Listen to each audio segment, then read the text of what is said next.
Quick flash news में आप सभी का स्वागत है। कभी सोचा है कि हजारों किलोमीटर दूर हो रहा कोई झगड़ा आपके घर में रखी चीजों की कीमत कैसे तय कर सकता है? आज हम इसी कनेक्शन को समझने वाले हैं। कैसे दुनिया के एक कोने में लगी आग हम सबकी जेब तक पहुंचती है।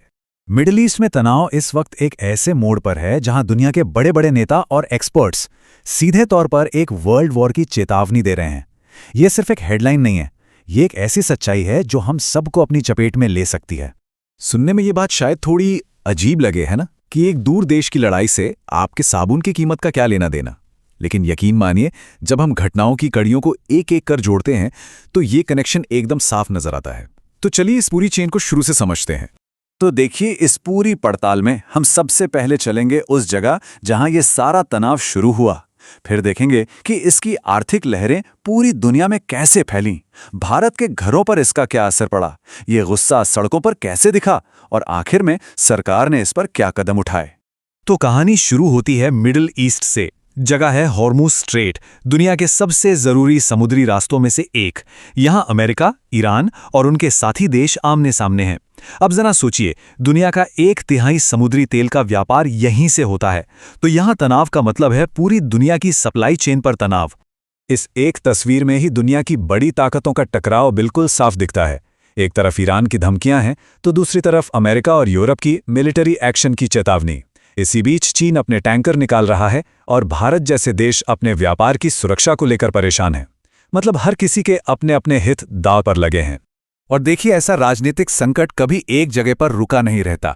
ये एक चिंगारी की तरह होता है जो बहुत तेजी से पूरी ग्लोबल इकोनॉमी में आग लगा देता है। और इसके झटके सबसे पहले एनर्जी मार्केट में महसूस होते हैं। इसका सबसे सीधा असर पड़ता है एनर्जी की कीमतों पर।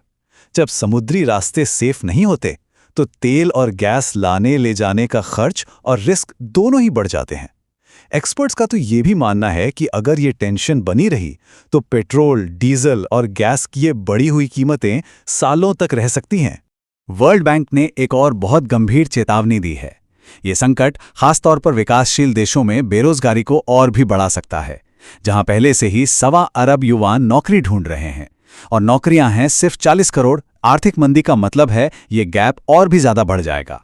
लेकिन इस पूरी ग्लोबल टेंशन के बीच एक अच्छी खबर भी है। IMF का मानना है कि इन सब मुश्किलों के बावजूद भारत की इकोनॉमी मजबूत बनी रहेगी। लेकिन हाँ, इसका ये मतलब बिल्कुल नहीं है कि आम भारतीय पर इस वैश्विक तूफान का कोई असर नहीं पड़ेगा। तो अब आते हैं सबसे जरूरी सवाल पर।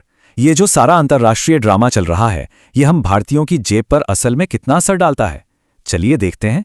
तो ये है वो सीधा कनेक्शन। जब जहाज़ों का रास्ता रुकता है तो कच्चा माल महंगा हो जाता है। इसी वजह से खाने का तेल, इलेक्ट्रॉनिक्स के पार्ट्स, सब कुछ महंगा हो जाता है। अब कंपनियां या तो दाम बढ़ाती हैं या फिर जैसा कि हम देख रहे हैं, साबुन और बिस्किट का पैकेट छोटा कर देती हैं। इसी को श्रिंकफ्लेशन कहते हैं। मतलब आप पैसे तो उतने ही दे रहे हैं पर सामान कम मिल रहा है। और जब घर का बजट इस तरह से बिगड़ता है, जब आमदनी वहीं रहती है लेकिन खर्चे बढ़ जाते हैं, तो ये दबाव और गुस्सा आखिरकार सड़कों पर दिखने लगता है, जैसा हमने हाल ही में नोएडा में देखा। नोएडा में हजारों की तादाद में फैक्ट्री मजदूर सड़कों पर उतर आए। उनकी मांग एक ही थी, इस बढ़ती महंगाई से लड़ने के लिए बेहतर सैलरी। इस प्रदर्शन को राजनीतिक पार्टियों का भी साथ मिला, जैसा कि राहुल गांधी के इस बयान से साफ है।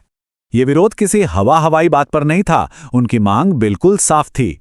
वो चाहते थे कि जैसे पड़ोसी राज्य हरियाणा में सैलरी बढ़ी है, वैसी ही 35% की बढ़ोतरी उन्हें भी मिले, ताकि वो इस नई आर्थिक सच्चाई का सामना कर सकें और अपने परिवार का गुजारा चला सकें। तो देखिए, एक तरफ ग्लोबल इकोनॉमी का दबाव और दूसरी तरफ देश के अंदर लोगों का गुस्सा। जब ये दोनों चीजें एक साथ होती हैं तो किसी भी सरकार पर तुरंत एक्शन लेने का जबरदस्त प्रेशर बनता है।